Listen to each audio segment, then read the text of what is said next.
El siniestro final de la abuela. Una familia normal y corriente decide, como tantas otras, marcharse de vacaciones en verano a un pequeño pueblecito perdido en la montaña Huesca.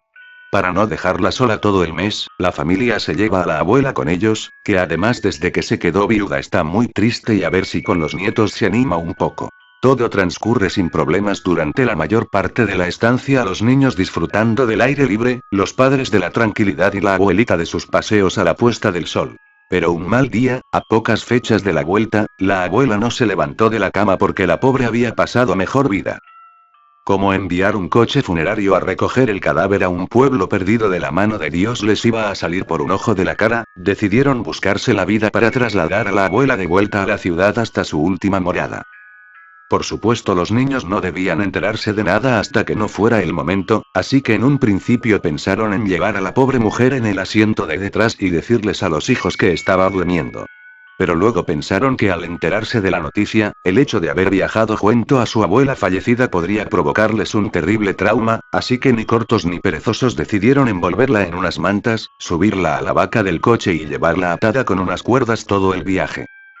A los niños les contaron que la abuela se había quedado a pasar el resto del verano con unas amigas nuevas que había hecho en el pueblo, así que no sospecharon nada en absoluto. Parecía que todo iba a salir sin mayores complicaciones hasta que tuvieron que parar en una gasolinera para echar gasolina, tomar unos refrescos y vaciar sus vejigas. El caso es que tardaron bastante en regresar al automóvil y se dan cuenta horrorizados de que les han robado a la abuela. Imaginad la cara de los incautos ladrones que, esperando encontrar el equipaje de la familia repleto de cosas de valor, se encuentran con el regalito. El susto tuvo que ser de los que hacen afición. Por supuesto, la policía tuvo que tomar cartas en el asunto, porque la desaparición de un cadáver es un tema serio, y el asunto está ahora mismo en manos de los tribunales. Estación Goutemporou. Miro la hora. Son pasadas la 1:30 de la mañana. Miguel se fue a la entrada de la estación a ver si había algún personal de seguridad que nos pudiera sacar de ahí. Me he quedado solo por el momento, sentado en el banquillo de espera, recordando lo bien que lo habíamos pasado esa noche. Fue una fiesta increíble. Camila en verdad sabe hacer fiestas. Ella es tan hermosa. Llego a preguntarme si la volveré a ver. ¿Pero en qué diantre estoy pensando? Claro que la voy a volver a ver. Si no nos sacan de aquí esta noche, solo será esperar a que abran la estación mañana y listo, todo arreglado. Aún así me desespera estar aquí metido. No nos dimos cuenta de a qué horas cerraron la estación. Miguel volvió, sin suerte. Inmediatamente nos relajamos y concluimos que solo será cuestión de esperar hasta mañana. Me desperté de repente. Algo me había picado las costillas. Me levanté y vi que era un señor con un bastón y una pierna ortopédica. Tenía la camisa remangada para lucir un costoso reloj de oro. Nos preguntó si nos quedamos atrapados también. Le respondí que sí. Volteé a ver y vi que Miguel se estaba quedando dormido de nuevo. El señor nos dijo que nos levantáramos, había encontrado una manera de salir. Solo había que bajar a las vías del tren e ir a la siguiente estación, que era una estación muy usada y que constantemente se saturaba de gente. Por lo que la mantenían siempre abierta. Miguel ni se inmutó. Decía que para qué molestarse. Eran como las 4:30 de la madrugada y la estación abría a las 6:00. Solo sería cuestión de esperar en lugar de arriesgarnos a que nos atropellara un tren. Le di la razón a Miguel y decidí quedarme en la estación. El señor nos dice que hagamos lo que queramos y se baja las vías del tren para perderse en la oscuridad. En ese momento me asaltó una duda y se la conté a Miguel. Él era como un hermano mayor para mí, y si él no sabía la respuesta a algo, me era difícil saber quién sí la sabría. Le pregunté que si la siguiente estación estaba abierta, entonces ¿por qué no había pasado ni un solo tren en toda la noche? Miguel se despertó de repente. Era una buena pregunta, y no podían estar todos retrasados por más de 5 horas. Era algo ilógico. Miré nuevamente el reloj y vi que eran las 5 en punto. Solo quedaba una hora. Intenté dormirme otra vez cuando un grito desgarrador nos despertó de repente. El grito salió de la profundidad del túnel y de inmediato supimos que aquel hombre que nos despertó estaba en problemas. Nos levantamos y fuimos al borde con la intención de ir a ver qué pasaba, pero el miedo de que fuéramos los siguientes en gritar nos impedía mover un músculo. Finalmente lo vimos. Aquel hombre atravesó las vías del tren corriendo, llorando y suplicando por su vida, y se perdió en la oscuridad del túnel del otro lado. Me preguntaba qué había pasado. Y justo en ese momento vimos lo más aterrador que nos hubiéramos imaginado. Del túnel por el que salió el señor salió algo. Era un hombre, o eso parecía. Llevaba una capa negra con capucha que le cubría todo el cuerpo. Solo se veía aquella capa. De repente un brazo se asomó por uno de los tantos pliegues de la capa, se asomó un brazo. Pensé que sería un brazo esquelético y putrefacto, típico de un fantasma, pero no. El brazo era fuerte y musculoso, muy bien formado. Lo que paraba nuestros corazones era que la piel era de un color azul negruzco y en lugar de uñas tenía garras, similares a las de un águila.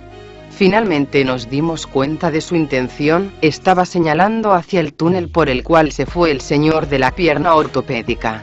La oscuridad empezó a cambiar, a tomar forma. No podía creer lo que estaba pasando, Miguel estaba paralizado y temblando. Finalmente la oscuridad se transformó en un enorme lobo negro del cual lo único que se podía distinguir además de su silueta eran sus penetrantes ojos y sus brillantes colmillos. El lobo emprendió la carrera hacia donde su amo le señalaba y volvimos a escuchar el desgarrador grito de ese señor. El lobo reapareció y se acercó a aquel espectro. Fue felicitado por su labor con una caricia en el hocico y de repente el lobo regurgitó la pierna ortopédica, que ahora estaba llena de símbolos y runas extrañas, y también el reloj de oro. El espectro recogió la pierna y dijo algo. Su voz era profunda, ancestral y gutural. Nunca lo olvidaré. Dijo. Sucio lujurioso, ahora tu hija podrá dormir tranquilamente sabiendo que no será víctima tuya. Recibe el juicio de Minos. Requiescat in pace. Miguel finalmente reaccionó y me dio un codazo para que yo también reaccionara. Y me dijo rápidamente al oído que teníamos que salir de allí. El espectro volteó a vernos. No veía su cara, ni sus ojos, pero podía sentir que nos miraba. Miguel gritó que nos largáramos y cuando nos dimos la vuelta para salir corriendo el espectro estaba frente a nosotros. Su capa se movía como si fuera más ligera que el aire y empezó a rodearnos, como alistándose para devorarnos. Miguel se quedó mirándolo fijo. Lo conocía muy bien y sabía que estaba rezando en su mente. Yo no sabía qué hacer. Tenía muchos pensamientos en la cabeza. ¿Qué nos iba a hacer? ¿Qué pasaría con nuestras familias? ¿Nos torturará o moriremos instantáneamente? Juro que en ese momento lo que más quería era que me diera un paro cardíaco, para salir de aquel horror de una vez por todas. Incluso forcé a mi corazón a que se detuviera, sin éxito. No vuelvan. Fue todo lo que nos dijo. Entonces oímos cómo abrían la reja de la estación y empezaban a entrar un par de personas. Volteé a ver y aquel ser había desaparecido. Agité a Miguel y le dije que nos fuéramos y tomáramos un taxi mejor. Miguel aceptó de inmediato y nos fuimos lo más rápido posible. 2 días después le conté esa historia a Camila, y me dijo que ese era el espectro de Woutenborough, o que al menos le decían así porque solo se aparecía en esa estación. También me contó que por raras razones mucha gente se queda encerrada en esa estación y decían haberlo visto. Pero que eran avistamientos ocasionales, pues admitió que nunca había escuchado algo como lo del lobo. Cuando salí de su casa pasé junto a la estación Woutenborough y se me erizó la piel. Al lado mío pasó un chico como de mi edad, lo reconocí de inmediato.